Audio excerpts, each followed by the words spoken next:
Well, hey there and welcome. It's another day, another nonprofit show, but today is special. This is a milestone episode, our 1000th episode. So we are celebrating the show today, talking about where did the time fly to? And of course, we have Julia C. Patrick, CEO of the American Nonprofit Academy. Thank you to you, Julia. This has been my daily staple and many people's daily staple as we tune into the nonprofit show. And when we started in March of 2020, it was, very much live and also recorded, but we had a lot of people joining us for that live discussion. And now, 4 years later, we're seeing a lot of people watching the recording and really coming into the conversations at any time, day or night. I'm Jarrett Ransom, nonprofit nerd and CEO of the Raven Group. Honored to be alongside on this journey with Julia, again, day in and day out since March of 2020. What was intended to be a 2-week endeavor, here we are celebrating again this just monumentous milestone. So Julia, thank you for the invitation and for going along this really fun journey together. It's been really interesting. And, I think you are one of the great minds of the nonprofit sector. And so every day was something new and different. And I think it's important to recognize that neither of us had a roadmap. It wasn't like we said, oh, we're going to do this like they do. And we're going to, do something, similar, or we're going to mimic them, or there was no roadmap. I mean, the technology was different and new. And so really quite, when I think back, Jarrett, I'm like really proud of us that we, kept going and kept trying to figure out, better ways to do it. And then I kind of felt compelled to keep going because we started getting feedback and people would be, I was on a plane flying to London and somebody came up to me and said something, and I was like, wow, I have to I have to shape up. Right. Yeah. It's been a lot of fun. And I also want to acknowledge all of you watching and listening around the globe, because you have been a huge piece, integral piece of this journey and the success as well. So we do also want to give a shout out of gratitude to our current sponsors. Many of them have been with us on this journey from the very beginning. So thank you to Bloomerang, American Nonprofit Academy, Nonprofit Thought Leader, Fundraising Academy at National University, 180 Management Group, your part-time controller, Staffing Boutique, JMT Consulting, Nonprofit Nerd, as well as Nonprofit Tech Talk. Again, thank you to these companies that pour into these conversations, because they're really pouring into all of you and all of your missions. I like to say their mission is your mission, because they want to help you do more good in and around your community. And hey, if you missed any of the previous episodes, 999 of them, go ahead and scan the QR code to download that app. And you can also pull us up on your streaming broadcast and your podcast channels. So wherever you like to listen, consume your entertainment, we are also there. So have a listen, have a watch, whatever feels good for you. We're still hearing, Julia, more and more people will go on to watch, someone they know, a friend of theirs that was on as a guest. And then lo and behold, they stay on several hours later, listening to the next episode and the next and the next and the next. So it's true. It's kind of funny because I think what happens is you're like, oh yeah, that was interesting, or the cadence. And then just like before you know it, you're watching more and more. And then the archive is so extensive. And I really want to give a shout out to our executive producer, Kevin Pace, because he does yeoman's work going in with every single episode and then figuring out where it's best going to be searched and teeing it up so that if it's 2 a.m. and you have a board crisis or you have an accounting question, you can search the archives and find, very specific episodes. So it is quite an endeavor to track and manage this many moving parts, especially, after 1,000 episodes. Jarrett, I thought today that the two of us could spend some time kind of reflecting if you will, kind of like the lessons learned. And some of them, they might be the same. Some of them we might disagree, whatever. But are you ready to kind of go on that journey with me? Let's do it. I've been waiting 4 years for this. Oh my God. Well, then you are much more of a future thinker than I am, my friend. So I was like, God help me if I can get through 2 weeks. 1000th episode lesson learned, biggest lesson learned. What does that look like for you, Jarrett? For me, it's consistency. And I feel like we've heard this in other industries and other parts of our life, but the biggest lesson I've learned is the power of consistency. Here we are in our 1000th episode. That in and of itself is consistent. We've heard from so many nonprofit leaders again around the globe. And I feel that anytime they were successful, it was when they were diligent with their consistency.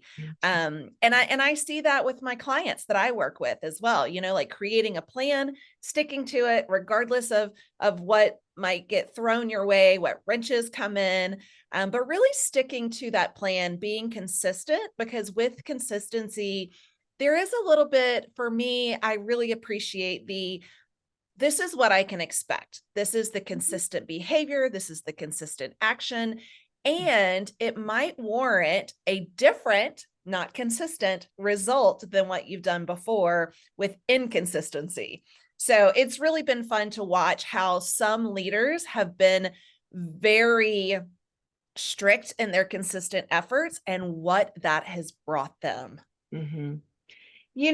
That is fascinating. I don't know if I totally agree with you. I don't know if that would have come up only because, Yeah. but I like that. I like that answer a lot. And I think maybe more than an answer, I like that observation a lot.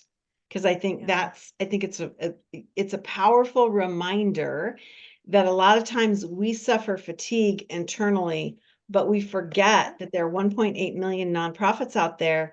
And, there's a lot of noise. And the way you minimize some of that is by being consistent. And it gets boring quickly It internally, does. but Yeah. to the exterior ecosystem, it's smart. For me, my biggest lesson learned, and I'm like, oh my God, it's a lesson I have to learn over and over again. But and it kind of breaks my heart to say this, but passion does not rule the day. And I say this because I think over the trajectory of my life, I've become an incredible philanthropic snob where I've been like, really, that nonprofit, they're not doing the work of the angels. This nonprofit is doing the work of the angels.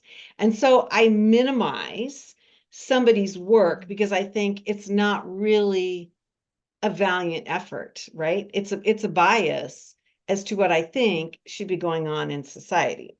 And so when I see nonprofits who I don't believe are doing the work of the angels, rake in the money, get all this attention, become the superstars. And I'm like, really? There's a woman and children's shelter for domestic violence just over there, and they get nothing. But the problem is that nonprofit who's really moving ahead, better management, better marketing, better communications, better structure. They are better managed. And so Right. passion does not rule the day. And it's like I said, Jarrett, it's kind of heartbreaking. Well, that's interesting to hear. And I've seen it, right? It's like, Yeah. oh, the so-and-so big organization gets all of the grantors funding. It gets all the accolades, it gets all of the whatever. And down the street or across town, there's an equal, just as critical mission doing the same thing that no one knows about, right? Like the best kept secret, which in reality, not a single nonprofit wants to be a best kept secret. No, no. And So, it is such an interesting thing because at the core of all of this is emotion, right? yeah. How do we live a life of value, service, our faith, our values, all of this stuff. And then we weave in the nonprofit sector. And so somebody who might be women and children focused goes up against somebody who's equally focused on animal welfare, right? Or something. And then there's just these inequities, I believe inequities, and it's really tough. It's really, really tough. And I think that's just kind of one of those things that for me, that's a big lesson, because I always think, oh, the right thing is going to win every day. And it doesn't. Yeah. Being right. But the right thing is different to different people, right? Exactly. That's exactly. So looking at that is different. Okay, let's talk about a challenging topic, because over the last 999 episodes, right, we've had some interesting conversations, some interesting guests. So what has been your most challenging topic to discuss, Julia?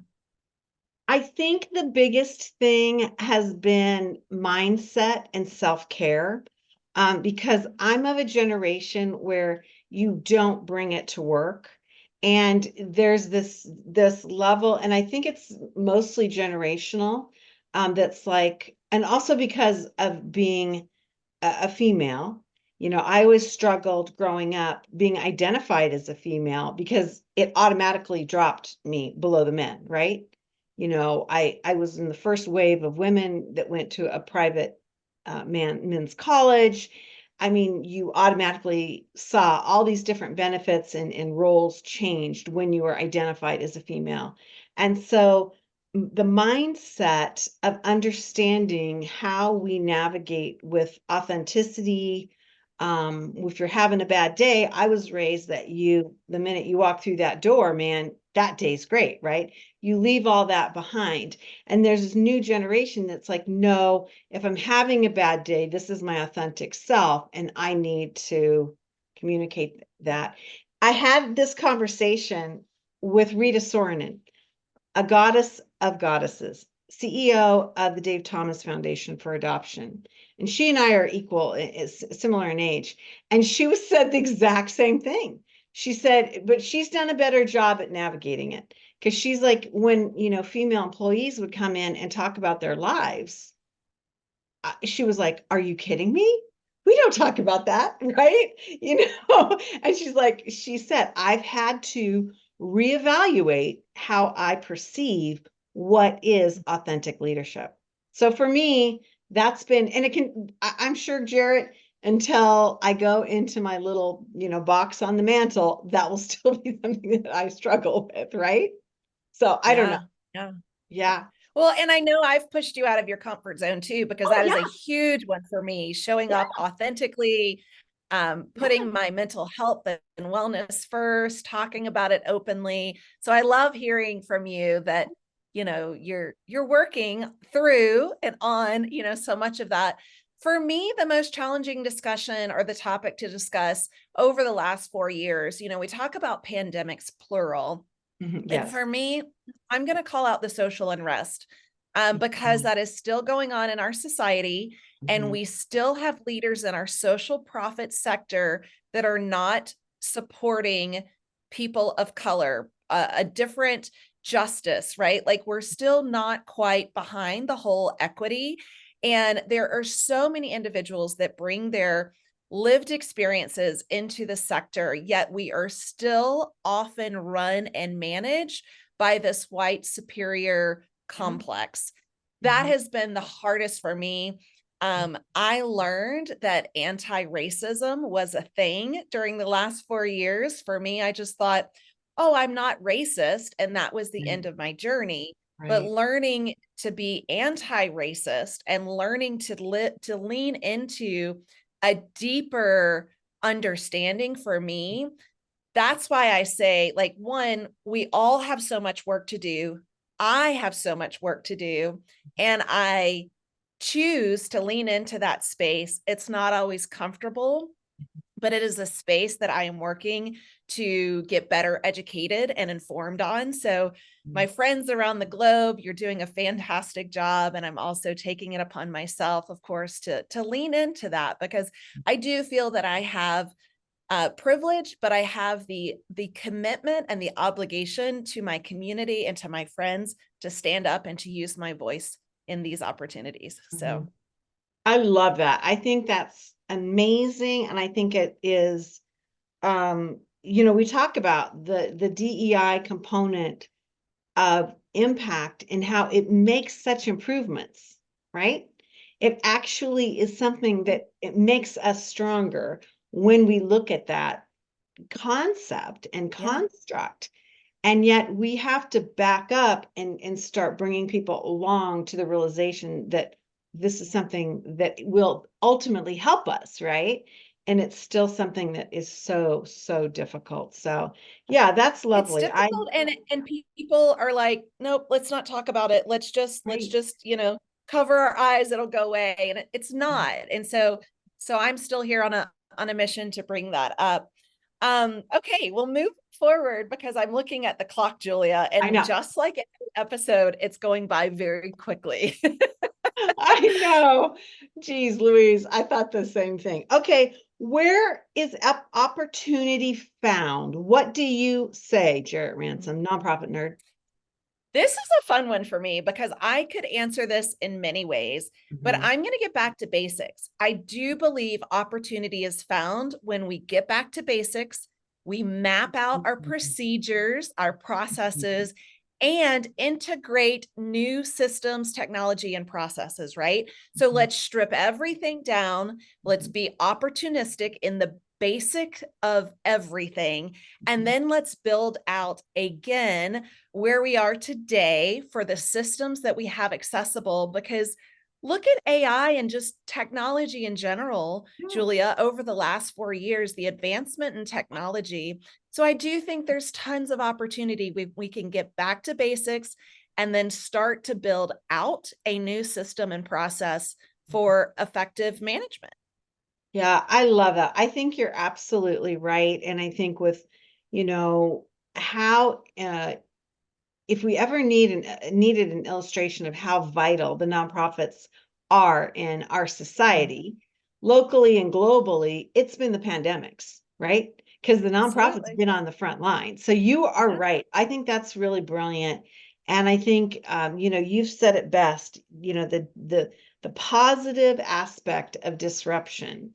And when you disrupt and you go towards new things, it doesn't always have to be shiny and new, but I love that comment, Jared, stripping it back, looking at something and then figuring out what's working and what's not. For me, I think the biggest opportunity that we have, and it's something that is, again, generational, I think is the ability to get educated in the nonprofit sector in post-secondary education. Because, in my day, there was no nonprofit management. I mean, one of my beloved professor, Peter F. Drucker, the father of American management, wrote a very small monograph about nonprofit CEO leadership that was actually taken from a recording that he did for, like on at a think tank. And it was just like, wow, that was revolutionary. It shouldn't be revolutionary. We need to be educating people about management in the nonprofit sector and not just taking people that might have been good therapists or good social workers or good, something in that programmatic direction and plopping them into management and hoping that that they're successful, because that's what we've done. Yeah. So, And you're right, the nonprofit management school, the program, I mean, Fundraise Academy at National University, right? Like producing amazing nonprofit leaders.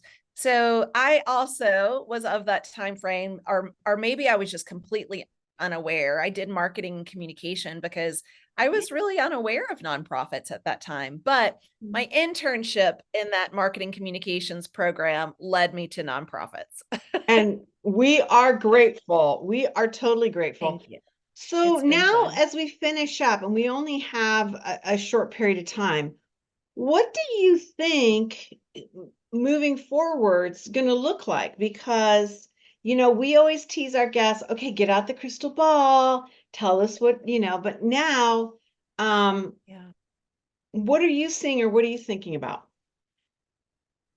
So for me, forecasting the future of the sector, I'm really leaning into innovation, right? Okay. And it is over time that we as a community do things differently and not fall back on our laurels of, well, that's the way we've always done it. And I know I say that and people say, yeah, we don't do it that way, but you do. You It's in your do. You mind. still, it's in the mind. We Yeah. we still fall back on doing the same old, same old. I was just a keynote speaker for Ide Bailey, and they have a webinar, but they have an awards. It's called the Resourcefulness Awards, with full spelled out, FULL. And it really is all about what can we do to tap into innovation, to be resourceful, to look at this from a full FULL lens, not a scarcity lens. There is so much opportunity. I talked about, if you do some competitive benchmarking, even generic benchmarking of other industries, right? Like consumer behavior, when we see this on the internet, how can you mirror that to donor behavior? Yeah. Where are we having these experiences? As soon as you purchase something online as a consumer, you are immediately thanked. You are asked in 3 days how the product is working for you. Like Yeah. there is so much we can learn to tap into innovation. So for me, forecasting the future of the sector is really leaning into innovation. And if I could add a second one, Yeah. it's disruption. And it is that positive disruption. But I think we will have disruption by leaning into innovation, like truly embracing innovation for the possibilities. Yeah, I love that. And I think that is a logical way for us to be thinking about everything, right? I mean, Yeah. the way we manage our households, our health, our education, our mindset. Absolutely. I think that's something that we need to be embracing and not be fearful of. For me, forecasting the future of our sector, it really almost goes back to what we were just talking about, and that is this mass exodus and aging of our current leadership. So the good news is that we have a whole new demographic of leadership coming in, better educated, more current, more able to deal with technology. I think this next wave of leadership, I'm super excited about because they will be able to steward us with, to your point, innovation and embrace disruption, right? Whereas, that older mindset of current leadership that's going away has been like, yeah, no, this is what we always do. And they won't open their brains or their hearts to trying new things, right? And so I feel like this is really the opportunity of this next wave is to see the passing of the torch. And it's also on the board level. It's not just in the C-suite. It's going to be mirrored by our boards. And if you think about 1.8 million nonprofits, and the average board has 10 board members, that's a huge swath of talent change at the same time, right? And so that Did is you see huge. it's huge change? Did you see, I don't know if it's Chronicle of Philanthropy, but one of her philanthropy publications shared about how there is this mass exodus of the C-suite positions, right? And really how that opens up new leadership. And the C-suite positions, the mass exodus, it's not only retirement, it's also moving to consultancy. So a lot of seniors have decided it is time for me to do my own thing. The economy has the opportunity for this. I mean, here I am celebrating 15 years this month in March as a consultant in the nonprofit space. So I loved reading that article because it was so fascinating to me. And I think you're right, Julia. Your answer and my answer dovetails well together when it Yeah, comes to innovation and new yeah. leadership. Because I think that's where you have this power structure and this shift because the mindset of a younger, more educated, and technologically oriented leader is huge, right? I mean, I remember in the late 70s, Scottsdale High got an IBM Selectric, and it was not, it might have been on the front page, but it was in the front section of our local, the Scottsdale Progress, our local newspaper. And they sent a reporter, Jarrett, to take a picture of an IBM Selectric, right? Because, and it was like, wow. And I remember my father saying, you are a privileged child because my business doesn't even have that, right? That it was like the advent of grand technology, right? I mean, so hello, we have so much to go through and to embrace so that we can ultimately be better. We can be stronger stewards and really of our nonprofits and really embrace, you know, the impact that I know that we can be doing, right? We can be achieving. So fascinating. I do too. And I want our leaders to stop thinking we're nonprofits, so we have to do everything with less money. We deserve less of of so many things, right? Like resources or whatever. Even when it comes to donations, we often think, well, I don't want to wear this, so I'll take it to a nonprofit, right? And so we often get the just I don't know, the things that roll downhill, right? Yeah. But it's time for us in the nonprofit sector to stand up and to speak up and do things differently. Another shout out to the movie Uncharitable. If you have not seen it, please make that something you do this week or by the end of this weekend, because that movie will change the way you look at nonprofits. I love that. I think you're absolutely right. Absolutely right. And I think it's also incumbent upon us to keep searching, right? I mean, as you and I have embraced, you know, 1,000 episodes, we have definitely been searching and learning and observing new things. And so, what an amazing and fun journey it's been. Again, I'm Julia Patrick, CEO of the American Nonprofit Academy. Been joined today by the nonprofit nerd herself, pretty in pink. Push up those glasses for me, sister, just so that I know. the nonprofit nerd herself, CEO of the Raven Group. Amazing sponsors. And again, I say this every once in a while, but probably not enough.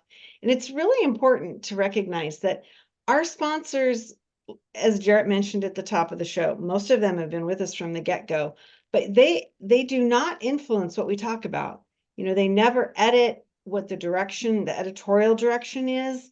And it's really a powerful thing because we have an open format to discuss pretty much anything that we want to, or that we, you know, are hearing about, or we feel that there's a good story to tell or some connectivity. And so these folks have been the most amazing, amazing partners anyone could ever ask for.